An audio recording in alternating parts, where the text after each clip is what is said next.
Em 1919, um dos homens mais detestados dos Estados Unidos faleceu em sua mansão, na Quinta Avenida. Henry Clay Frick havia sobrevivido a uma tentativa de assassinato, múltiplas ameaças de morte e décadas de fúria pública. No entanto, hoje, mais de um século depois, milhares de pessoas fazem fila todas as semanas para entrar nessa mesma casa. Não para protestar, mas para admirar. A transformação das residências de Henry Clay Frick conta uma história que vai além da arquitetura de um único homem. Ela revela como o poder foi construído, exibido e, por fim, preservado na América da Era Dourada. Frick construiu 3 propriedades principais. Cada uma servia a um propósito diferente. Cada uma fazia uma declaração distinta. E uma delas se tornaria algo que ele nunca planejou totalmente. Um presente para o público que ele passou a vida mantendo à distância. De uma fortaleza em estilo richardsoniano em Pittsburgh, a um complexo de verão em Newport e, finalmente, ao que muitos consideram a mansão mais perfeitamente preservada da cidade de Nova York, o legado arquitetônico de Frick reflete tanto a brutalidade quanto a sofisticação de sua era. Esta não é uma história simples de riqueza e beleza. As mansões que Frick construiu foram financiadas por um dos conflitos trabalhistas mais sangrentos da história americana. Elas foram projetadas pelos melhores arquitetos que o dinheiro podia comprar e preenchidas com objetos cuidadosamente escolhidos para cimentar seu lugar não apenas entre os ricos, mas entre os cultos. O que torna a história arquitetônica de Frick notável não é o fato de ele ter construído casas grandiosas. Muitos o fizeram. É o fato de a dele ter sobrevivido. Enquanto as mansões Vanderbilt caíram sob as bolas de demolição e os palácios Astor tornaram-se memórias distantes, a residência de Frick em Nova York perdurou. A questão é, por quê? Origens em Pittsburgh, a fortuna por trás dos edifícios. Para entender a magnitude de suas construções, devemos primeiro olhar para o início humilde de sua trajetória. Henry Clay Frick nasceu em 1849 em uma modesta fazenda no oeste da Pensilvânia. Não havia nada em sua juventude que sugerisse que ele um dia possuiria algumas das residências mais significativas da América. Sua família tinha pouco dinheiro e sua educação formal terminou aos 17 anos. Mas Frick possuía algo que provaria ser mais valioso do que qualquer herança. Uma clareza absoluta sobre o que queria e a disposição de fazer o que fosse necessário para obtê-lo. Aos 21 anos, Frick tomou dinheiro emprestado e entrou no negócio de coque. O coque, o carvão processado essencial para a mera produção de aço, estava prestes a se tornar uma das commodities mais lucrativas na América industrial. Pittsburgh era o centro do universo do aço, e Frick posicionou-se exatamente na interseção da oferta e da demanda. Aos 20 e poucos anos, Frick já era milionário. Não por inovação ou invenção, mas através de uma eficiência implacável e da capacidade de extrair o lucro máximo de cada tonelada de coque que seus fornos produziam. Ele subestimou competidores, comprou rivais e construiu um monopólio vertical que controlava quase 80% do coque fornecido às usinas siderúrgicas de Pittsburgh. Em 1881, Andrew Carnegie notou. Carnegie precisava de coque. Frick controlava o coque. A parceria era lógica, embora nunca calorosa. Carnegie comprou uma participação significativa nas operações de coque de Frick. Frick, por sua vez, tornou-se sócio no império siderúrgico de Carnegie e, eventualmente, presidente da Carnegie Steel Company. A parceria tornou ambos os homens mais ricos do que qualquer um poderia ter se tornado sozinho. Carnegie fornecia a visão e o gênio das relações públicas. Frick fornecia a brutalidade operacional. Enquanto Carnegie escrevia ensaios sobre as responsabilidades da riqueza, Frick simplesmente a acumulava. Enquanto Carnegie se preocupava com seu legado, Frick se preocupava com suas margens. Em 1890, a renda anual de Frick excedia $1 milhão, o que em termos atuais seria bem mais de 30 milhões. Ele tinha 39 anos e começou a pensar seriamente sobre o que homens de sua riqueza e posição deveriam construir. A Era Dourada havia estabelecido regras claras. A riqueza sozinha era insuficiente. Um homem da posição de Frick exigia residências que anunciassem sua chegada aos escalões mais altos da sociedade americana. Não apenas casas confortáveis, mas declarações arquitetônicas que não pudessem ser ignoradas. Frick estudou o que outros industriais haviam construído. Ele observou a escala de suas casas, a proeminência de seus arquitetos e o custo de seus materiais. Ele era metódico. Não se tratava de beleza ou conforto. Tratava-se de poder tornado visível em pedra e aço. Em 1882, Frick casou-se com Adelaide Howard Childs. Ela vinha de uma família proeminente de Pittsburgh, com um status social que faltava a Frick. O casamento foi estratégico, embora, segundo todos os relatos, genuinamente afetuoso. Adelaide entendia o mundo em que Frick queria entrar. Ela sabia quais arquitetos importavam, quais estilos transmitiam as mensagens certas e quais detalhes separavam o dinheiro antigo do novo. Juntos começaram a planejar sua primeira grande residência. Não uma casa modesta adequada para um empresário em ascensão, mas uma mansão que forçaria a sociedade de Pittsburgh a reconhecer Henry Clay Frick como algo mais do que um operador de coque que teve sorte. A localização importava tanto quanto o design. Frick escolheu a Penn Avenue, no bairro mais prestigiado de Pittsburgh. O lote era grande o suficiente para uma casa substancial e jardins. O endereço o colocava entre as famílias estabelecidas da cidade. A declaração era clara. Frick não tinha apenas ganhado dinheiro. Ele havia chegado. Ele contratou os arquitetos, aprovou os orçamentos e certificou-se de que cada detalhe da casa refletisse não conforto ou gosto, mas escala e permanência. Frick estava construindo para séculos, não décadas. A fortuna que financiaria as ambições arquitetônicas de Frick vinha de uma indústria que esmagava homens tão eficientemente quanto forjava aço.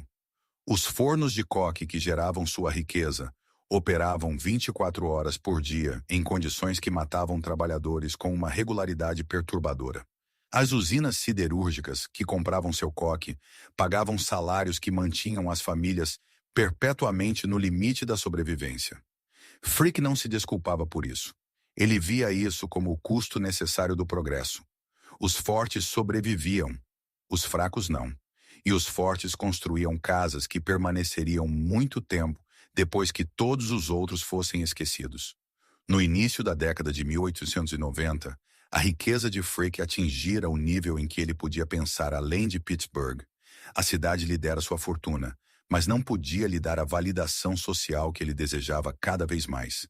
Para isso, ele precisaria construir em Newport e, eventualmente, em Nova York. Mas primeiro veio a mansão de Pittsburgh, a fundação que estabeleceria Frick como um homem que entendia de arquitetura, que valorizava a permanência e que se recusava a ser descartado como apenas mais um industrial com mais dinheiro do que gosto. A greve de Homestead. Por que ele precisava de fortalezas? A seguir, veremos o evento violento que mudou sua visão sobre segurança e influenciou diretamente o estilo de suas casas. Em 1892, Henry Clay Frick tomou uma decisão que definiria tanto sua reputação pública quanto sua abordagem à arquitetura residencial pelo resto de sua vida. Como presidente da Carnegie Steel Company, Frick escolheu quebrar o sindicato na usina siderúrgica de Homestead, nos arredores de Pittsburgh. O método que ele selecionou foi o confronto. O resultado foi uma violência que chocou a nação. A Amalgamated Association of Iron and Steel Workers era um dos sindicatos mais poderosos da América. Os trabalhadores em Homestead esperavam negociar um novo contrato. Frick tinha planos diferentes. Ele não negociaria. Ele os substituiria. Frick construiu uma cerca ao redor da planta de Homestead, coberta com arame farpado, torres de vigia nos cantos e holofotes. Os trabalhadores a chamavam de Forte Frick. A mensagem era inequívoca. A usina operária, com ou sem eles. Em 6 de julho de 1892, Frick enviou 300 guardas Pinkerton pelo rio Monongahela em barcaças para assumir o controle da planta. Os trabalhadores estavam esperando. O que se seguiu foi uma batalha de um dia inteiro, com armas de ambos os lados. 10 homens morreram e dezenas de outros ficaram feridos. Os Pinkertons acabaram se rendendo, embora a milícia da Pensilvânia tenha chegado dias depois para impor a autoridade de Frick. A greve foi quebrada, o sindicato destruído, e Henry Clay Frick tornou-se o homem mais odiado da América Industrial. 2 semanas depois, um jovem anarquista chamado Alexander Berkman entrou no escritório de Frick. Berkman carregava um revólver e uma lima afiada. Ele atirou em Frick 2 vezes e o esfaqueou repetidamente.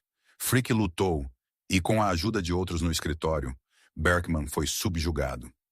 Frick recusou-se a ir para o hospital até que o trabalho do dia estivesse concluído. Ele teve as balas removidas, as feridas costuradas e voltou para sua mesa. Na manhã seguinte, ele estava de volta ao escritório. A mensagem para os trabalhadores, para os competidores e para qualquer um que pudesse questionar sua determinação era: Henry Clay Frick não podia ser intimidado. Mas a tentativa de assassinato mudou algo fundamental sobre como Frick abordava sua segurança pessoal e sua arquitetura residencial. Um homem que fora baleado em seu próprio escritório entendia que a riqueza criava alvos. O poder criava inimigos, e as casas precisavam ser mais do que confortáveis. Elas precisavam ser defensáveis. A greve de Homestead e a tentativa de assassinato ocorreram exatamente quando Frick estava planejando sua primeira grande mansão em Pittsburgh. O momento não foi coincidência. Clayton, a casa que ele construiria na Penn Avenue, incorporava recursos de segurança incomuns para uma residência privada. Construção sólida, janelas mínimas no térreo em certas exposições e paredes feitas para durar. Isso não era paranoia, era praticidade. Frick fizera inimigos que o queriam morto. Suas casas refletiriam essa realidade. A greve de Homestead também esclareceu outra coisa para Frick: seu relacionamento com o público. Ele não precisava ser amado, ele precisava ser respeitado, ou, mais precisamente, temido. E a arquitetura poderia realizar isso de forma mais eficaz do que qualquer quantidade de relações públicas. Enquanto Andrew Carnegie fugiu para a Escócia durante a crise de Homestead e passou anos tentando reabilitar sua imagem, Frick nunca se desculpou. Ele construiu casas que anunciavam que ele não seria movido, não seria suavizado e não fingiria ser nada além do que era. Um homem que vencia. A greve prejudicou permanentemente o relacionamento de Carnegie e Frick. Carnegie culpou Frick pelo desastre de relações públicas. Frick culpou Carnegie por covardia. A parceria continuaria por mais 8 anos, mas a confiança havia acabado. Para Frick, a lição era clara. Aliados eram temporários. Edifícios eram permanentes. Melhor investir em pedra do que em pessoas. No rescaldo de Homestead, à medida que a imagem pública de Frick se endurecia em algo entre vilão e símbolo, suas ambições arquitetônicas se expandiram. Ele não construiria casas modestas que sugerissem desculpas ou recuo. Ele construiria fortalezas que anunciariam a vitória. Os trabalhadores que morreram em Homestead ajudaram a financiar essas residências. Os salários sindicais que Frick eliminou tornaram-se pisos de mármore e painéis de mogno. As pensões que nunca foram pagas tornaram-se galerias de arte e jardins formais. Isso não é metáfora, é contabilidade. Frick entendia isso e simplesmente não se importava. O mundo pertencia aos homens que podiam tomá-lo e mantê-lo. Edifícios provavam que você podia fazer as duas coisas. Em 1893, apesar, ou talvez por causa de Homestead, a riqueza de Frick continuou a crescer. A greve eliminara os custos trabalhistas. A usina operava de forma mais lucrativa do que nunca. E Frick começou a planejar não apenas uma mansão, mas uma série de residências que o estabeleceriam em Pittsburgh, Newport e, eventualmente, Nova York. Cada uma serviria a um propósito, cada uma faria uma declaração e cada uma seria construída com um nível de segurança que refletia o fato simples de que Henry Clay Frick tinha inimigos poderosos que celebrariam sua morte. Ele não deixou que isso o detivesse, ele deixou que isso informasse sua arquitetura. Clayton, a mansão de Pittsburgh. Agora entramos na primeira grande declaração arquitetônica de Frick, onde ele começou a moldar sua imagem através da pedra. Em 1892, o mesmo ano da greve de Homestead, Henry Clay Frick comprou um lote de terra no número 5700 da Penn Avenue, no East End de Pittsburgh. A localização foi deliberada. A Penn Avenue era onde as famílias mais ricas de Pittsburgh construíam suas casas. O bairro representava tudo o que Frick queria: proximidade com o poder, distância das usinas e um endereço que anunciava sua chegada. A casa que Frick construiria ali, que ele chamou de Clayton, foi projetada para enviar uma mensagem específica à sociedade de Pittsburgh. Esta não era a casa de um operador de coque ou de um gerente de siderúrgica. Esta era a residência de um homem que pretendia ser lembrado. Frick contratou Frederick John Osterling, um arquiteto de Pittsburgh, conhecido por designs no estilo românico richardsoniano. O estilo era perfeito para os propósitos de Frick. O românico richardsoniano não sussurrava. Ele anunciava: construção em pedra pesada, arcos arredondados, torres, a estética de fortalezas e catedrais aplicada à arquitetura doméstica. Clayton ergueu-se na Penn Avenue como uma declaração de permanência. O exterior era de calcário de Indiana e tijolo, não madeira pintada que precisaria de manutenção, nem materiais que sugerissem riqueza temporária, mas pedra que duraria mais do que as famílias que viviam por perto. A casa continha 23 cômodos, distribuídos em 4 andares. Isso era substancial, mas não excessivo para os padrões da Era Dourada. Os Vanderbilts estavam construindo casas com 70 cômodos. Os Astors tinham salões de baile que podiam acomodar 1.000 pessoas. A mansão de Frick em Pittsburgh era impressionante sem ser ostensiva. Ele queria respeito, não espetáculo. O primeiro andar estabelecia o propósito da casa imediatamente. Um grande hall de recepção recebia os visitantes com painéis de madeira escura e uma grande escadaria. A mensagem: riqueza com substância. A biblioteca vinha a seguir, forrada com estantes que sugeriam cultivo, embora Frick nunca tenha sido um grande leitor. A sala de jantar podia acomodar 24 pessoas, o suficiente para as obrigações sociais que Frick sabia serem essenciais para suas ambições mais amplas. O segundo andar era o espaço da família. Quartos para Henry e Adelaide, quartos para seus filhos e uma sala de estar onde Adelaide podia gerenciar os assuntos domésticos e manter o calendário social que se tornava cada vez mais importante para a estratégia de Frick. O terceiro andar abrigava os aposentos dos empregados e quartos adicionais. O quarto andar, escondido na torre, fornecia um espaço privado longe da família e dos funcionários. Frick usaria isso como um refúgio, um lugar para conduzir negócios que preferia manter longe até de seus associados mais próximos. Mas Clayton era mais do que contagem de cômodos e estilo arquitetônico. A casa foi projetada com recursos de segurança que refletiam a nova realidade de Frick após Homestead. As janelas do térreo eram menores do que o normal para a época e posicionadas mais alto. Não o suficiente para ser óbvio, mas o suficiente para importar. As paredes eram excepcionalmente grossas. A entrada principal podia ser protegida rapidamente. Esses não eram detalhes que a maioria dos visitantes notaria. Frick notava. Os terrenos ao redor de Clayton cobriam quase 2 acres. Frick contratou arquitetos paisagistas para criar jardins formais, caminhos de caminhada e uma estufa que se tornou o orgulho particular de Adelaide. A estufa não era meramente decorativa. Ela produzia flores o ano todo para a casa e fornecia a Adelaide um espaço que ela podia controlar completamente. A influência de Adelaide em Clayton foi significativa. Enquanto Frick se preocupava com a arquitetura como declaração, Adelaide se preocupava com a arquitetura como habitabilidade. Ela gerenciou o design de interiores, selecionou o mobiliário e garantiu que Clayton funcionasse como mais do que uma fortaleza.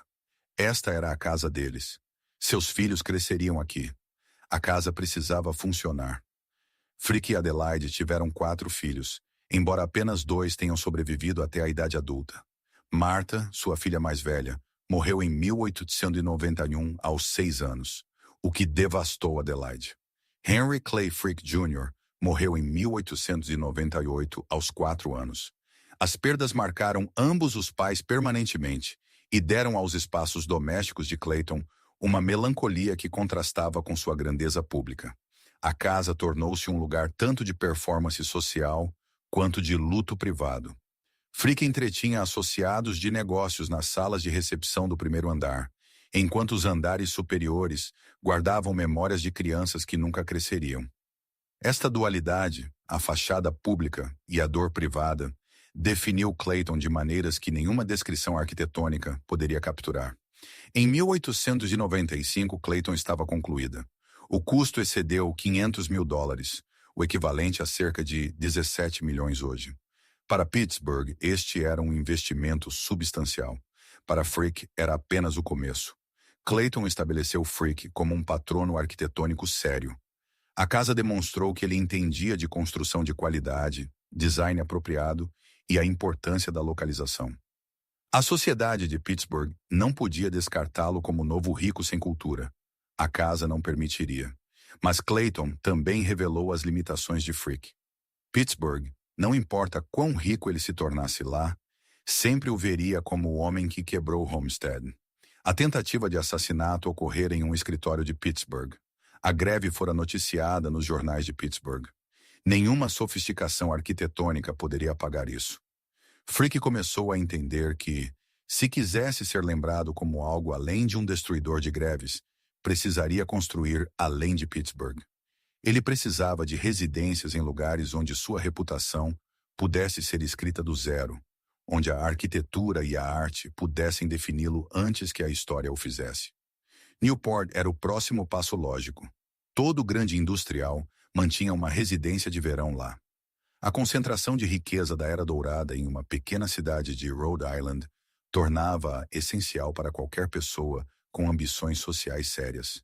Frick tinha essas ambições. Nova York viria depois. Isso exigiria mais riqueza, mais arte e um planejamento mais cuidadoso.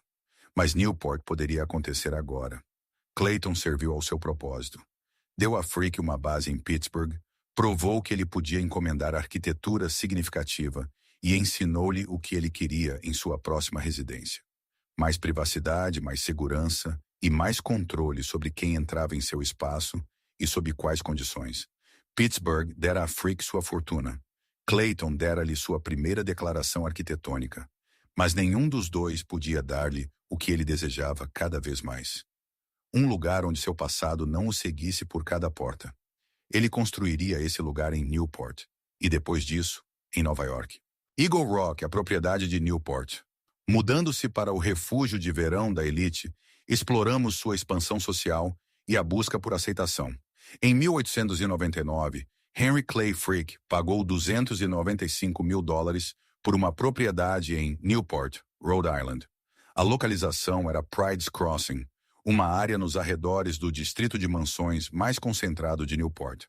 O lote oferecia algo que Frick valorizava mais do que a proximidade com os vizinhos: privacidade. Eagle Rock, como Frick chamou a propriedade, se tornaria seu quartel-general de verão pelas próximas 2 décadas. Mas chamá-la de chalé de verão, como os residentes de Newport rotulavam eufemisticamente suas propriedades massivas, era não entender o ponto. Eagle Rock era uma residência capaz de funcionar o ano todo, projetada para demonstrar que Frick pertencia às famílias cuja riqueza antecedia a Guerra Civil. Frick contratou Peabody and Stearns, uma firma de arquitetura de Boston com um portfólio impressionante em Newport. Eles haviam projetado dezenas de propriedades de verão para famílias como os Vanderbilts e Whitneys. Seu estilo combinava a estética das casas de campo inglesas com a escala americana. Exatamente o que Frick queria. A casa em si era substancial sem ser a maior da ilha. Estimativas sugerem de 30 a 40 cômodos, embora os números exatos variem nos registros históricos. O exterior era no estilo shingle, uma escolha popular para as propriedades de Newport, que sugeria elegância informal em vez de pretensões de palácio europeu. Mas informal era relativo. A fachada de Eagle Rock cobria uma casa construída com a mesma atenção à qualidade de construção que definira Clayton. Paredes grossas, materiais superiores, detalhes que durariam. Frick não construía nada que pudesse precisar de substituição durante sua vida. O primeiro andar centrava-se em espaços projetados para entretenimento. Um grande hall recebia os convidados e dava acesso aos cômodos principais. A sala de estar podia acomodar confortavelmente várias dezenas de pessoas. A sala de jantar acomodava 20. Estes não eram espaços familiares íntimos.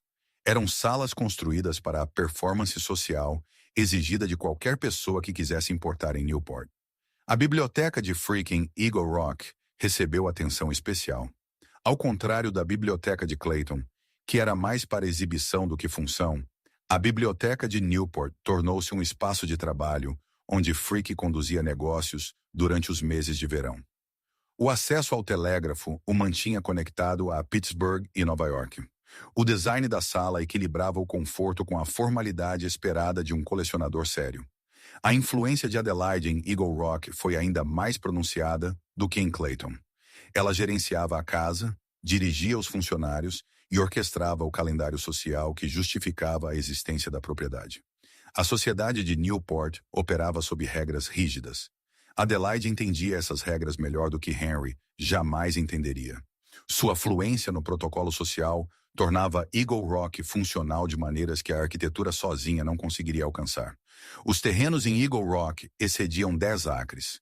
Frick contratou arquitetos paisagistas para criar jardins que rivalizavam com qualquer outro em Newport. Plantios formais perto da casa faziam a transição para paisagens mais naturais em direção às bordas da propriedade. Caminhos de caminhada permitiam que residentes e convidados percorressem os terrenos mantendo a impressão cuidadosamente cultivada de que tudo era belo sem esforço. Uma característica crítica de Eagle Rock era sua separação dos vizinhos. Ao contrário de muitas propriedades de Newport, que se amontoavam ao longo da Bellevue Avenue, Eagle Rock ficava recuada da estrada com zonas de amortecimento substanciais. Frick podia entreter sem se preocupar com a proximidade de famílias que ainda poderiam se lembrar de Homestead. A distância criava a possibilidade de redefinir sua imagem. A temporada de verão de Newport ia de junho a setembro. Durante esses meses, Eagle Rock operava como a residência principal de Frick. Ele viajava para Nova York e Pittsburgh, conforme os negócios exigiam. Mas Newport tornou-se o centro da família durante os meses cruciais em que a sociedade se reunia. A equipe da propriedade, durante os meses de verão, excedia 20 pessoas. Jardineiros, arrumadeiras, equipe de cozinha, criados pessoais. Operar Eagle Rock era uma operação logística que Adelaide gerenciava com a precisão de uma campanha militar. Cada refeição, cada convidado, cada obrigação social era planejada, executada e analisada por seu impacto no status da família. Frick usou Eagle Rock para cultivar relacionamentos que provariam ser valiosos em seu próximo grande projeto: estabelecer-se em Nova York. Newport fornecia acesso às famílias que controlavam a sociedade de Nova York. Os Astors passavam o verão em Newport.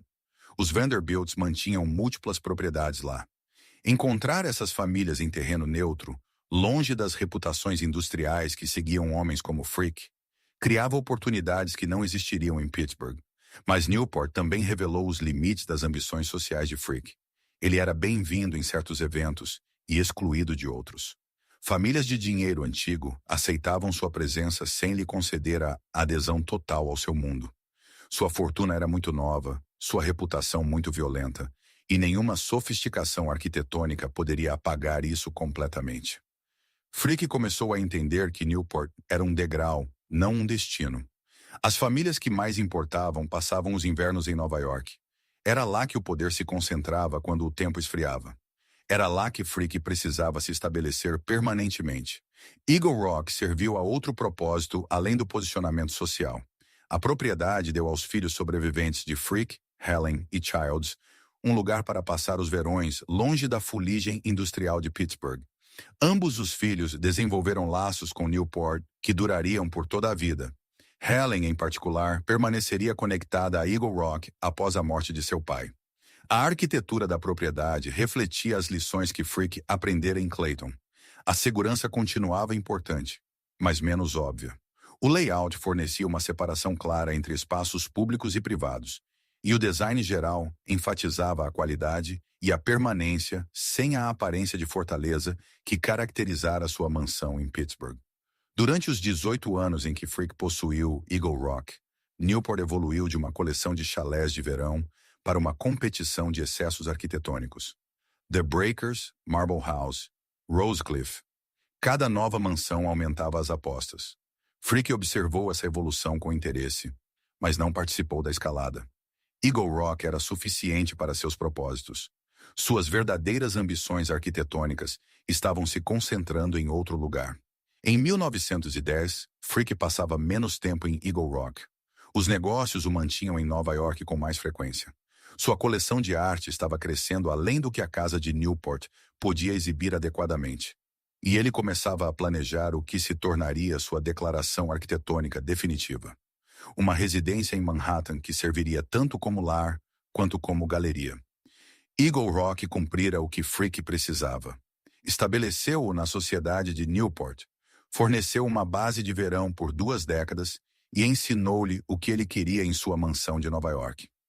Mais espaço para a arte, melhor segurança e um design que pudesse transitar de residência privada para a instituição pública.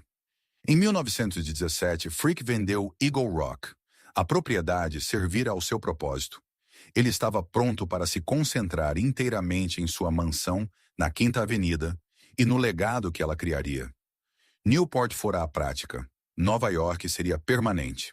Planejando a 1 East 70th Street, chegamos ao momento em que Frick planeja seu legado definitivo em Manhattan, visando a imortalidade.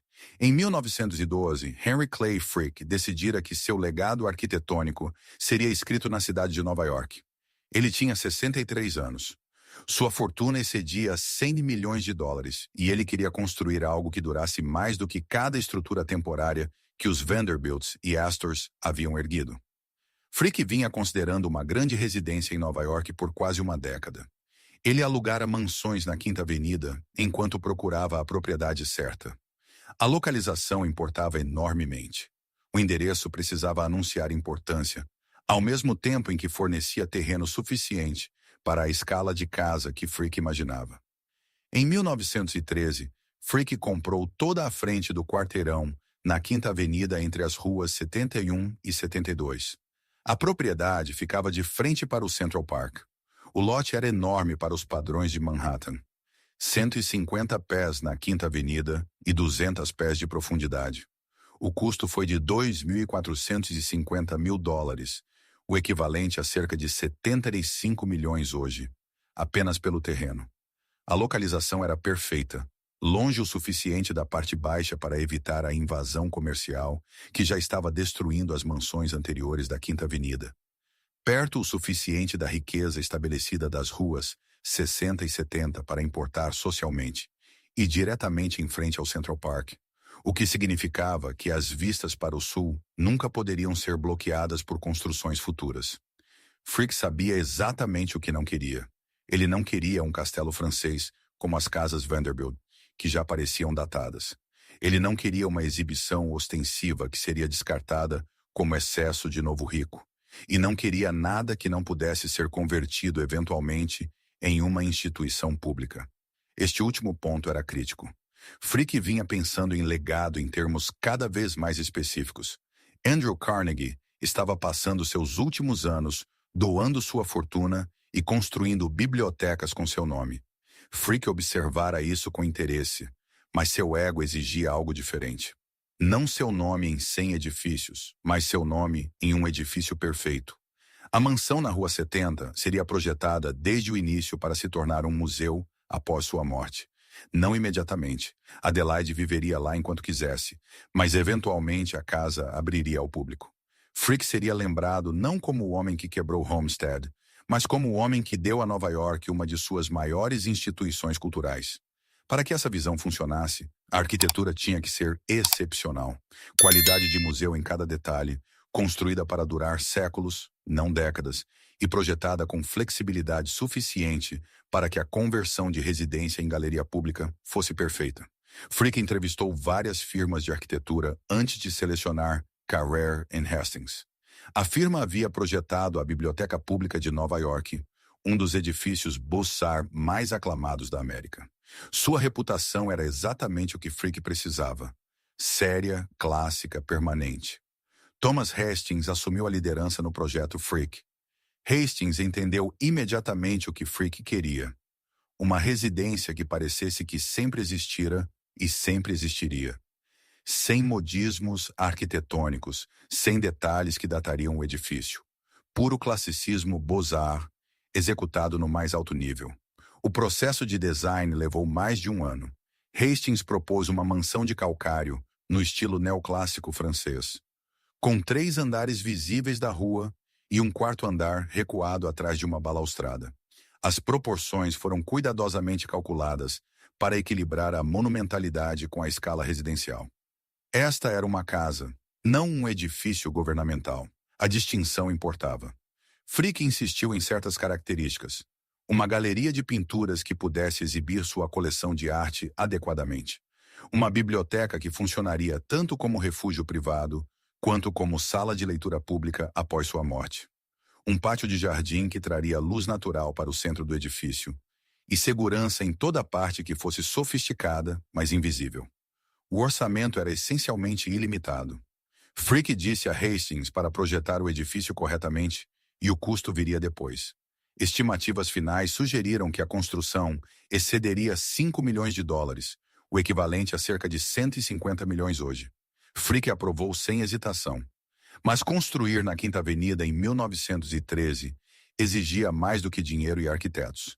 Frick precisava navegar pelas complexas regulamentações de zoneamento de Nova York, objeções de vizinhos e logística de construção em uma das áreas mais congestionadas de Manhattan. O processo de planejamento revelou obstáculos burocráticos que teriam interrompido a maioria dos projetos. Frick abordou esses desafios da mesma forma que abordou as disputas trabalhistas, com determinação absoluta e recursos suficientes para eliminar a oposição. Objeções foram compradas ou atropeladas. Regulamentações foram seguidas ou contornadas. Nada impediria que este edifício fosse construído exatamente como projetado. Adelaide foi consultada durante todo o processo de planejamento, mas teve menos influência do que exercera em Clayton ou Eagle Rock. Este era o projeto de Henry, sua visão, seu legado. Ela entendeu isso e concentrou sua atenção em garantir que os espaços privados fossem habitáveis. Os cômodos públicos podiam ser tão grandiosos quanto Henry quisesse. Os aposentos da família precisavam funcionar como um lar real. No final de 1913, os designs estavam finalizados. Hastings produzira desenhos que satisfaziam completamente as ambições de Frick. A mansão seria clássica sem ser fria, monumental sem ser opressiva e permanente, de maneiras que durariam mais do que qualquer outra residência da Era Dourada em Nova York. A construção estava programada para começar no início de 1914. Frick estimou que levaria de 2 a 3 anos para ser concluída. Ele estava impaciente, mas disposto a esperar pela qualidade. Este edifício tinha que ser perfeito. Ele o definiria muito depois que cada memória de Homestead tivesse desaparecido na história. A mansão na One East 70th Street provaria a teoria central de Frick sobre poder e legado. Edifícios importavam mais do que opiniões. A arquitetura durava mais do que a reputação.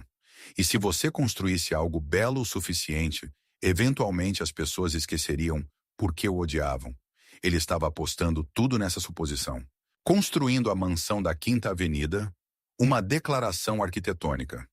Veremos agora os detalhes técnicos e a obsessão pela perfeição na construção deste monumento de pedra. A construção começou em abril de 1914. O momento era significativo. Em poucos meses, a Primeira Guerra Mundial começaria na Europa. A Era Dourada estava terminando, embora poucos reconhecessem isso ainda. Frick estava construindo um dos últimos grandes palácios privados em uma era que logo veria tais estruturas como monumentos ao excesso, em vez de conquistas. Thomas Hastings projetou o exterior como puro neoclássico francês.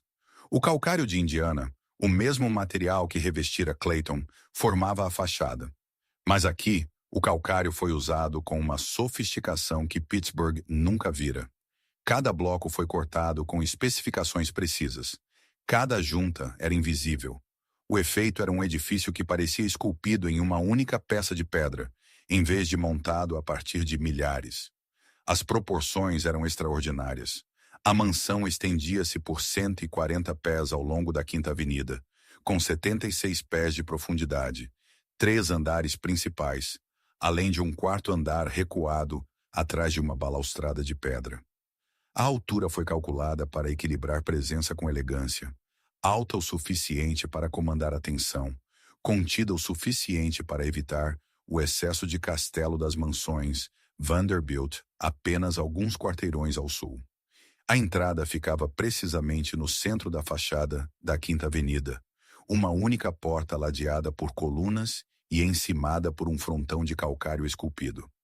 Não o grande pórtico que muitas mansões apresentavam, nem múltiplas entradas para diferentes classes sociais. Uma porta, a mensagem. Esta era uma residência apenas para convidados. Hastings usou elementos clássicos em toda parte, mas evitou o literalismo arqueológico. As colunas eram de inspiração dórica, mas proporcionadas para as necessidades específicas do edifício. As janelas eram retângulos altos com molduras sutis, sem frontões elaborados ou detalhes esculpidos. A linha do telhado era limpa, quebrada apenas por chaminés recuadas da fachada. Cada decisão servia ao objetivo de elegância atemporal. O processo de construção foi metódico e caro. Frick contratou a George A. Fuller Company, uma das principais construtoras de Nova York. A Fuller construíra o Flatiron Building e dezenas de grandes projetos. Sua reputação de qualidade combinava com as ambições arquitetônicas de Hastings. A fundação desceu 30 pés, muito mais fundo do que o típico para construção residencial. Frick queria permanência estrutural que durasse séculos. O nível do porão incluía armazenamento para arte, adegas de vinho, sistemas mecânicos e espaços para funcionários. Nada foi deixado ao acaso. Cada sistema foi projetado para confiabilidade e longevidade. A estrutura de aço que sustentava a mansão foi deliberadamente superdimensionada. O edifício poderia ter sido construído com materiais mais leves, mas Frick insistiu em uma capacidade estrutural que excedia qualquer requisito residencial. Ele não estava construindo apenas para o seu tempo de vida. Esta mansão precisava sobreviver a tudo o que Nova York pudesse sujeitá-la nos próximos 200 anos. Os blocos de calcário vieram de pedreiras em Indiana, selecionados especificamente pela consistência de cor e durabilidade. Cada bloco era inspecionado antes da instalação. Peças com falhas eram rejeitadas, independentemente do custo. A Fuller Company estimou que 15% do calcário foi rejeitado durante a construção, uma taxa extraordinariamente alta que refletia a insistência absoluta de Frick na perfeição. As janelas foram fabricadas sob medida na França. Molduras de bronze, não madeira, com vidro triplo em alguns locais para amortecimento de som. O vidro era de qualidade óptica, livre de distorções ou bolhas. Frick queria transparência perfeita ao olhar para o Central Park e proteção perfeita contra o ruído do tráfego da Quinta Avenida. O telhado incorporava cobre, não ardósia ou telha. O cobre ganharia uma pátina verde com o tempo, o que Hastings calculou que complementaria o calcário lindamente. Mais importante, o cobre exigia virtualmente nenhuma manutenção e duraria mais do que qualquer outro material de cobertura. Frick aprovou o custo adicional sem discussão. A segurança foi integrada à arquitetura de forma invisível. As janelas do térreo eram menores do que pareciam, inseridas em vãos mais profundos que dificultavam a entrada forçada. As fechaduras eram as melhores disponíveis da Yale & Town. As portas eram de bronze sólido, não madeira com revestimento de bronze. Todo o edifício foi projetado para ser trancado rapidamente, se necessário. Hastings prestou atenção especial às proporções da fachada. A arquitetura clássica depende de relações matemáticas entre os elementos. A altura das colunas, o espaçamento das janelas, a largura da entrada. Cada medida foi calculada para criar harmonia. A fachada não era decorada com ornamentos, era estruturada através da proporção. Esta contenção distinguia a mansão de Frick das casas Vanderbilt, que dominaram a Quinta Avenida por décadas. As mansões Vanderbilt eram espetaculares em seu excesso. Calcário esculpido, ferro trabalhado elaborado, detalhes de castelo francês, em camadas até que os edifícios se tornassem caixas de joias arquitetônicas. Belas, mas carregadas. A mansão de Frick era o oposto. Calma, segura, clássica, no sentido de que nada poderia ser adicionado ou removido sem danificar o todo. Hastings criara uma arquitetura que parecia simples, mas exigia uma sofisticação extraordinária para ser executada. As fachadas laterais nas ruas 70 e 71 receberam quase tanta atenção quanto a frente da Quinta Avenida. Hastings sabia que os nova-iorquinos veriam o edifício de múltiplos ângulos. O calcário continuava por todos os lados. As proporções das janelas permaneciam consistentes. Esta não era uma fachada falsa com construção mais barata, escondida atrás. Todo o edifício foi projetado com o mesmo padrão. O jardim, que eventualmente ficaria no lado da Rua 70, foi planejado desde o início. Um espaço ao ar livre privado em Manhattan era extraordinariamente raro. Frick insistiu nisso. O jardim forneceria luz natural aos cômodos internos e criaria um amortecedor entre a mansão e as propriedades adjacentes. O muro que separava o jardim da rua era de calcário, combinando com a casa, encimado por grades de bronze. No final de 1915, o exterior estava amplamente concluído. A mansão erguia-se na Quinta Avenida como Hastings imaginara, elegante, permanente e totalmente confiante. Artigos de jornal começaram a descrevê-la como um dos melhores exemplos de arquitetura residencial em Nova York. Críticos de arquitetura elogiaram sua contenção e proporções clássicas. Mas o exterior era apenas a moldura.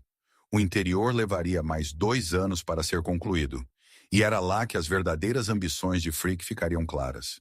Esta não era apenas uma casa, era uma galeria projetada para exibir uma das maiores coleções de arte privadas da América. O desafio enfrentado por Hastings e pelos designers de interiores era criar espaços que funcionassem tanto como residência quanto como museu. Os cômodos precisavam parecer confortáveis o suficiente para a vida familiar, ao mesmo tempo em que eram formais o suficiente para exibir Rembrandt e Vermeer. O equilíbrio era delicado e exigiria uma atenção extraordinária aos detalhes. Frick supervisionou a construção pessoalmente. Ele visitava o local regularmente, inspecionando o trabalho e exigindo correções quando algo falhava em atender aos seus padrões. A Fuller Company aprendeu rapidamente que Frick não aceitaria nada menos que a perfeição. Excessos de custo eram irrelevantes. A qualidade era tudo. No início de 1917, o exterior estava completo e o trabalho interno estava acelerando. Frick tinha 67 anos. Ele queria viver na casa enquanto ainda podia. O cronograma de construção foi comprimido tanto quanto a qualidade permitia. A mansão que surgiu na Quinta Avenida representava mais do que riqueza ou gosto. Representava a crença fundamental de Frick de que a arquitetura poderia reescrever a história. A violência de Homestead, a tentativa de assassinato, as décadas de ódio público. Tudo isso poderia ser respondido com um edifício tão belo que eventualmente ninguém se lembraria por que o odiara. Era uma teoria audaciosa, e a mansão na 1 East 70th Street testaria se era verdadeira. Dentro da 1 East 70th Street, vamos atravessar as portas e explorar o interior luxuoso desta residência-museu, onde a arte e a vida cotidiana se fundiam. O interior da mansão de Frick na Quinta Avenida foi projetado para realizar algo sem precedentes. Funcionar simultaneamente como um lar familiar e uma galeria de qualidade de museu. Thomas Hastings trabalhou com designers de interiores para criar espaços que atendessem a ambos os propósitos sem comprometer nenhum deles. Os visitantes que entravam pela porta da Quinta Avenida encontravam o hall de entrada imediatamente. Este não era um momento de grande escadaria como tantas mansões da Era Dourada apresentavam. O hall era íntimo, quase modesto para os padrões contemporâneos. Pisos de mármore, paredes de calcário, luz natural de uma clarabóia acima. A mensagem era sutil. Você chegou a algum lugar significativo, mas os verdadeiros tesouros estão mais profundamente lá dentro. A partir do hall de entrada, os visitantes podiam acessar o espaço público mais importante do edifício, a Galeria Oeste. Esta sala, que se estendia por quase 70 pés ao longo do lado oeste da mansão, foi projetada especificamente para exibir pinturas. As proporções eram perfeitas para a arte. Tetos de 19 pés forneciam altura suficiente para telas grandes, sem sobrecarregá-las. A luz natural filtrava-se através de uma clarabóia, suplementada por iluminação elétrica que podia ser ajustada para diferentes momentos do dia. As paredes eram cobertas de damasco cor-de-rosa, Uma escolha que parece surpreendente hoje, mas foi cuidadosamente calculada. O tom quente complementava as molduras douradas que Frick favorecia e fornecia um pano de fundo que tornava as pinturas visíveis sem competir com elas. O chão era de carvalho escuro polido até atingir um brilho de espelho. Bancos estofados em tecido combinando permitiam que os observadores se sentassem e estudassem obras individuais. Frick preencheu a Galeria Oeste com algumas de suas melhores pinturas: Rembrandt, Vermeer, Velázquez, Van Dyck. A coleção representava décadas de aquisição cuidadosa e milhões de dólares em compras. Mas a sala foi projetada para que a arquitetura nunca competisse com a arte. Tudo servia às pinturas. A biblioteca ficava na extremidade sul da mansão, com vista para o jardim. Este era o refúgio privado de Frick, embora projetado com o conhecimento de que eventualmente se tornaria uma sala de leitura pública. As paredes eram revestidas com painéis de carvalho inglês. O teto apresentava painéis pintados. Uma lareira de mármore dominava uma parede. O mobiliário era confortável, mas formal, equilibrando o uso pessoal de Frick com a futura função institucional da sala. As janelas da biblioteca davam para o pátio do jardim, que trazia uma luz natural extraordinária para o que poderia ter sido um espaço interno escuro. Este foi o gênio de Hastings: usar o jardim não apenas como espaço ao ar livre, mas como um poço de luz que iluminava múltiplos cômodos em toda a mansão. O hall de estar ocupava o centro do primeiro andar e servia como o coração social da mansão. Era onde Frick entretinha os convidados antes do jantar, onde Adelaide recebia visitantes durante suas horas de visita e onde a família se reunia quando queria estar junta, em vez de em seus aposentos privados. A sala combinava móveis renascentistas, arquitetura clássica e pinturas cuidadosamente selecionadas em um espaço que parecia substancial, sem ser esmagador. Um órgão massivo ficava em uma extremidade do hall de estar. Frick não era musical, mas órgãos eram esperados em mansões deste calibre. Mais importante, a música fazia parte da performance social exigida de famílias deste nível. O órgão permaneceu. A sala de jantar podia acomodar 14 pessoas confortavelmente, expansível para 20 em jantares maiores. A mesa era de carvalho inglês. As cadeiras eram cobertas em ponto de agulha que Adelaide encomendara. Pinturas forravam as paredes, embora a iluminação aqui fosse mais suave do que nas galerias. Este era um espaço funcional onde as refeições aconteciam diariamente, não apenas uma sala de exibição. O segundo andar era inteiramente privado, reservado para a família e convidados. A suíte do quarto de Frick ocupava o canto sul, com janelas voltadas tanto para a Quinta Avenida quanto para o jardim. O quarto era surpreendentemente modesto para um homem de sua riqueza. Móveis bons, confortáveis, mas não ornamentados. Um banheiro privado com os acessórios mais modernos. Um closet, nada excessivo. A suíte de Adelaide espelhava a de Henry no lado norte. Seus cômodos eram decorados de forma mais elaborada, com móveis franceses e tecidos que ela selecionara pessoalmente.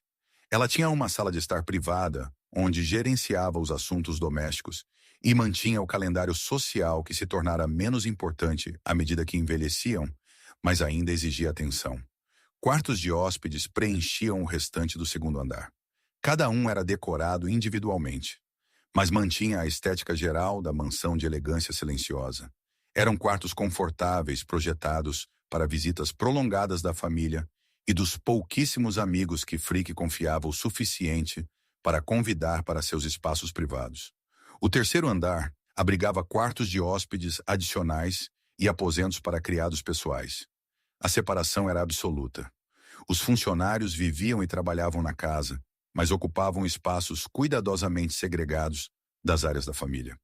Isso era padrão para a época, mas executado com precisão particular na mansão Frick.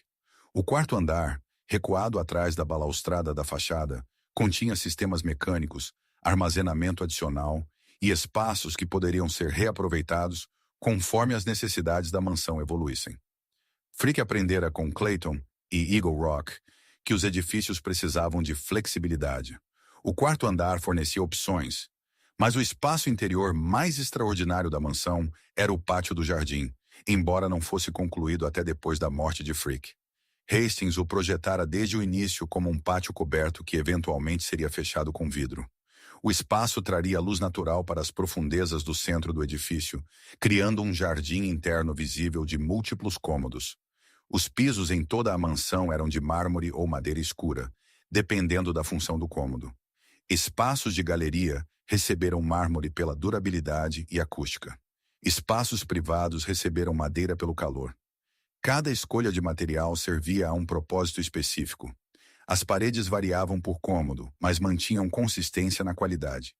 Calcário nas áreas de entrada, painéis de madeira na biblioteca e sala de jantar, paredes cobertas de tecido nas galerias para fornecer fundos apropriados para as pinturas e gesso nos aposentos privados. Cada superfície foi executada no mais alto nível disponível. Hastings prestou uma atenção extraordinária aos portais e transições entre os espaços. Cada porta foi projetada sob medida para sua localização. Ferragens de bronze em toda parte, não latão ou metais mais baratos. As proporções de cada portal relacionavam-se com as proporções dos cômodos que conectavam. Nada era padrão, nada era de prateleira. O sistema elétrico era de última geração para 1917. A empresa de Edison supervisionou pessoalmente a instalação. A iluminação podia ser ajustada em cada cômodo. As tomadas foram posicionadas para evitar fios visíveis. Os interruptores eram placas de bronze personalizadas que combinavam com as ferragens das portas. O sistema foi projetado para ser expansível conforme a tecnologia evoluísse. O aquecimento era fornecido por um sistema central no porão. Os radiadores foram posicionados atrás de telas arquitetônicas, nos cômodos públicos para não interromper o fluxo visual. O sistema podia manter temperaturas confortáveis em todo o edifício, mesmo durante os invernos mais frios de Nova York. A mansão incluía múltiplos cofres para armazenar obras de arte e documentos valiosos. Alguns eram visíveis, outros estavam escondidos atrás de painéis ou embutidos nas paredes. A experiência de Frick com roubos e a ameaça constante de incêndio tornavam-no paranoico quanto à proteção de sua coleção. As medidas de segurança eram extensas e majoritariamente invisíveis. No final de 1919, o interior estava completo o suficiente para a família Frick se mudar. A mansão levara mais de 5 anos para ser construída e custar aproximadamente $5 milhões, sem contar o terreno. No total, Frick investira cerca de $7.500 mil, o equivalente a bem mais de 200 milhões hoje. A casa na 1 East 70th Street era tudo o que Frick imaginara. Proporções perfeitas, espaços de qualidade de museu, segurança em toda parte e um design que permitiria uma conversão perfeita para uma instituição pública quando chegasse a hora. Ele teve 2 meses para aproveitá-la. Henry Clay Frick morreu em 2 de dezembro de 1919. Frick versus os outros palácios da Quinta Avenida. Compararemos agora a visão de Frick com a de seus contemporâneos bilionários, entendendo por que sua casa resistiu ao tempo. Para entender o que tornava a mansão de Frick distintiva, é preciso vê-la em contexto. Em 1914, a Quinta Avenida tornara-se a exibição mais concentrada de riqueza privada na história da americana. Em 20 quarteirões, existiam mais mansões do que em qualquer área comparável no mundo. Cada uma era uma declaração. Cada uma competia por atenção. As casas Vanderbilt dominavam a avenida ao sul da Rua 50. William Henry Vanderbilt construíra uma mansão dupla na Quinta Avenida com a Rua 51 na década de 1880. Suas filhas e filhos construíram seus próprios palácios nas proximidades. O estilo Vanderbilt era o castelo francês. Elaborado e ornamentado, torres, calcário esculpido, telhados mansardas, arquitetura que anunciava riqueza através do excesso. A mansão de Cornelius Vanderbilt II, na Quinta Avenida com a Rua 57, era a maior residência privada já construída na cidade de Nova York. Mais de 100 cômodos, um quarteirão inteiro da cidade, projetada por George B. Post, com interiores de alguns dos melhores artesãos da América. A casa era espetacular e seria demolida em 1927, apenas 40 anos após a construção. Essa demolição foi significativa. As casas Vanderbilt eram grandes demais, caras demais para manter e ostensivas demais para os gostos americanos em mudança. Elas representavam tudo o que o século XX rejeitaria na arquitetura da Era Dourada. Frick entendeu isso antes da maioria de seus contemporâneos. As mansões Astor concentravam-se mais ao sul, ao redor da Rua 34. Na época em que Frick estava construindo, os Astors já haviam perdido seu bairro para o desenvolvimento comercial. Lojas de departamentos estavam substituindo mansões. O Hotel Waldorf Astoria ocupava o local de duas antigas residências Astor. A lição era clara: construa muito ao sul e o comércio eventualmente o consumirá. Andrew Carnegie construiu sua mansão na Rua 91 com a Quinta Avenida, posicionando-se deliberadamente bem ao norte, onde a terra era mais barata e a invasão comercial improvável. A casa era grande, mas relativamente contida para os padrões da Era Dourada. Carnegie estava passando seus últimos anos doando sua fortuna e queria que sua residência refletisse valores filantrópicos em vez de excesso. Frick estudou todas essas casas. Ele observou o que funcionava e o que falhava. As mansões Vanderbilt eram elaboradas demais e não envelheceriam bem. As localizações dos Astors eram muito ao sul. A casa de Carnegie era muito ao norte, isolada do centro de gravidade social. Frick escolheu a Rua 70 deliberadamente. Longe o suficiente ao norte para estar a salvo do comércio, perto o suficiente ao sul para permanecer socialmente relevante. Mas a localização era apenas um fator. O estilo arquitetônico importava enormemente. O estilo de castelo francês já parecia datado em 1914. O renascimento renascentista, que algumas mansões usavam, era carregado demais. O renascimento gótico era excêntrico demais para uma residência. Frick e Hastings escolheram o neoclássico porque era atemporal. A arquitetura clássica durara 2000 anos, duraria outros 200. A comparação que mais importava para Frick era com a biblioteca de J.P. Morgan na Madison Avenue, com a Rua 36. Morgan construíra uma estrutura separada para abrigar sua coleção, um edifício clássico projetado por McKim, Mead and White. A biblioteca foi amplamente elogiada como um dos melhores edifícios de Nova York. Frick queria algo semelhante, mas integrado a uma residência em vez de separado dela. A mansão de Frick teve sucesso onde outras falharam, porque foi construída desde o início como uma instituição pública que por acaso também funcionava como um lar privado. As casas Vanderbilt eram lares que incluíam galerias. A mansão de Frick era uma galeria que incluía aposentos privados. A distinção determinou quais edifícios sobreviveram. A outra diferença crítica era a escala. A mansão de Frick era grande, mas não excessiva. 30 cômodos, não 100. Elegante, não ostensiva. Esta contenção tornou o edifício adaptável. Quando a família Frick não precisasse mais de todos os 30 cômodos, a mansão poderia se tornar um museu sem exigir grandes alterações. As casas Vanderbilt não tinham tal flexibilidade. Frick também aprendeu a observar seus vizinhos lutarem com a manutenção. As mansões maiores exigiam equipes de 50 ou mais pessoas. Os custos operacionais anuais podiam chegar a centenas de milhares de dólares. Quando as fortunas encolhiam ou os herdeiros perdiam o interesse, essas casas tornavam-se fardos financeiros. A mansão de Frick era cara de operar, mas administrável. A escala era sustentável. A competição arquitetônica na Quinta Avenida não era apenas sobre beleza ou status, era sobre permanência. Quem poderia construir algo que durasse mais do que a era que o criou? Os palácios Vanderbilt falharam nesse teste. Foram demolidos em poucas décadas. A mansão de Frick teve sucesso. Ela permanece hoje, amplamente inalterada, porque foi projetada para um futuro além da vida de seu construtor. Em 1920, a maioria das grandes mansões da Quinta Avenida já estava se tornando obsoleta. Os impostos sobre a propriedade estavam subindo. O trabalho doméstico estava se tornando escasso e caro. A geração que herdaria essas casas tinha valores e prioridades diferentes. Uma a uma, as mansões cairiam. A mansão de Frick sobreviveu porque Henry Clay Frick planejara essa sobrevivência desde o início. De casa privada a museu público, a transformação. Entenda como a vontade de Frick e a dedicação de sua esposa transformaram um lar em uma instituição cultural de renome mundial. Quando Henry Clay Frick morreu em dezembro de 1919, ele deixou instruções explícitas em seu testamento.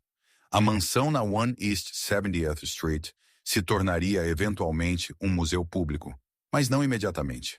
Sua viúva, Adelaide, viveria lá enquanto escolhesse. Somente após sua morte a casa abriria ao público. Adelaide tinha 61 anos quando Henry morreu. Ela viveria outros 12 anos na mansão, mantendo-a exatamente como seu marido a deixara. As pinturas permaneceram nas paredes. Os móveis ficaram no lugar. A casa funcionava como quando Henry estava vivo, exceto que agora Adelaide vivia lá sozinha com as memórias. Esses 12 anos foram críticos para o futuro da mansão. Adelaide poderia ter vendido a casa. Ela poderia ter desfeito a coleção. Ela poderia ter ignorado inteiramente os desejos de Henry. O testamento dava-lhe esse poder. Mas Adelaide entendeu o que Henry construíra. Ela honrou sua visão. Em 1921, Adelaide fez a primeira mudança significativa na mansão. Ela contratou John Russell Pope, um dos principais arquitetos da América, para projetar uma adição. A adição fecharia o pátio do jardim que Hastings planejara, mas nunca concluíra. Pope criou um pátio com teto de vidro que trazia luz natural para o centro do edifício, criando um dos espaços mais bonitos da mansão. O pátio do jardim tornou-se o coração do museu transformado. Pope o projetou com proporções clássicas que complementavam perfeitamente o trabalho original de Hastings. Colunas cercavam uma fonte central. Plantas e flores criavam um jardim vivo dentro da mansão. O espaço fornecia tanto beleza quanto função, servindo como ponto de transição entre os espaços das galerias. Pope também projetou um novo hall de recepção e fez modificações em vários cômodos para melhorar o fluxo de tráfego para os visitantes. Essas mudanças foram sutis, mas essenciais. Uma residência privada e um museu público têm requisitos de circulação diferentes. O trabalho de Pope permitiu que a mansão funcionasse como ambos, sem comprometer a arquitetura que Hastings criara. Adelaide viveu para ver essas modificações concluídas. Ela aprovou cada detalhe, garantindo que as mudanças realçassem, em vez de contradizer, a visão original de Henry. Seu envolvimento garantiu que a transformação de residência em museu fosse perfeita. Adelaide Howard Childs Frick morreu em outubro de 1931. Ela tinha 73 anos. Sua morte desencadeou a fase final da transformação da mansão.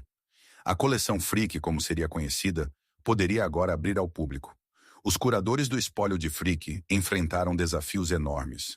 A Grande Depressão começara em 1929. Milhões estavam desempregados. Museus estavam lutando.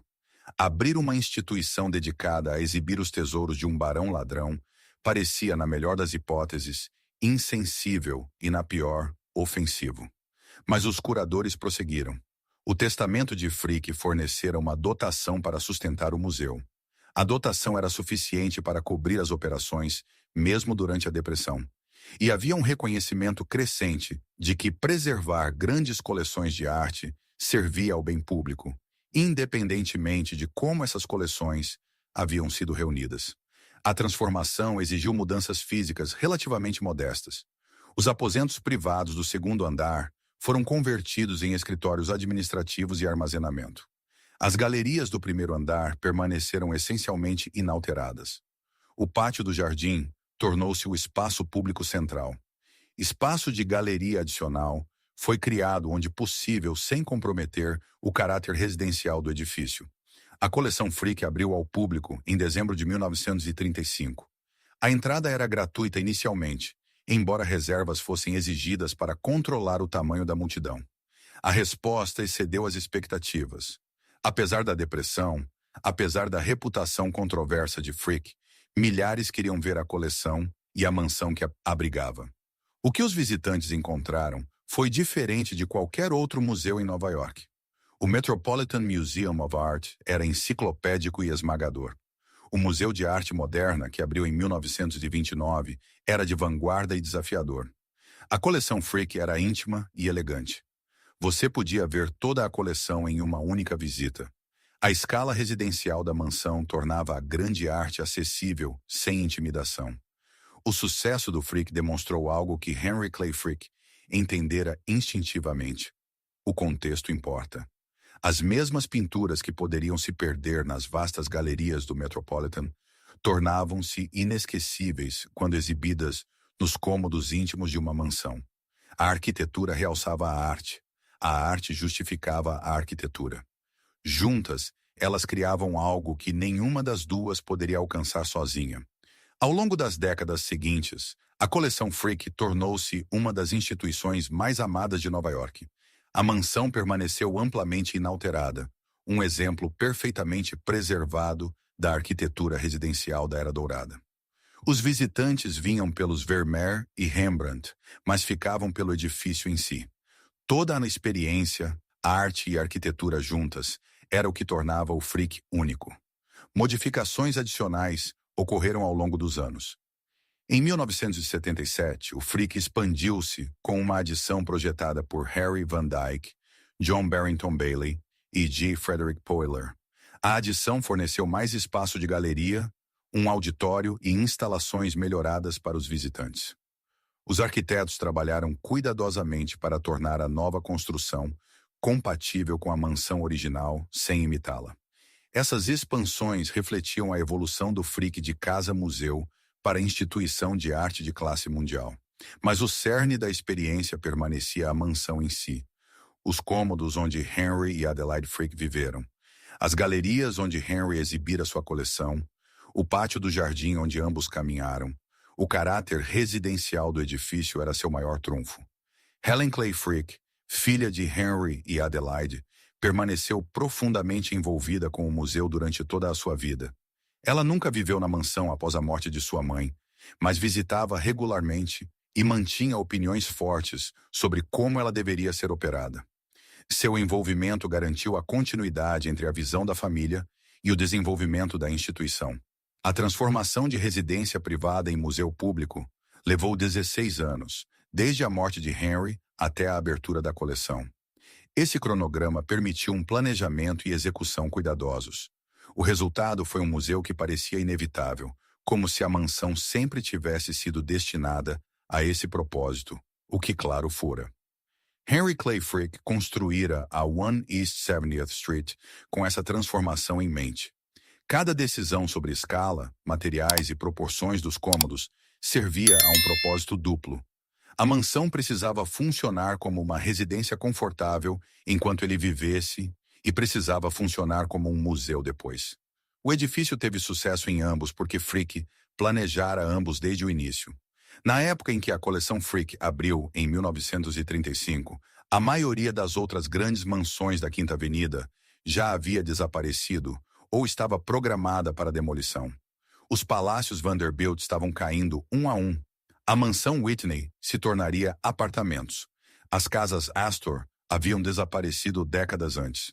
Apenas a mansão Frick sobreviveu intacta, preservada pela visão do homem que a construiu.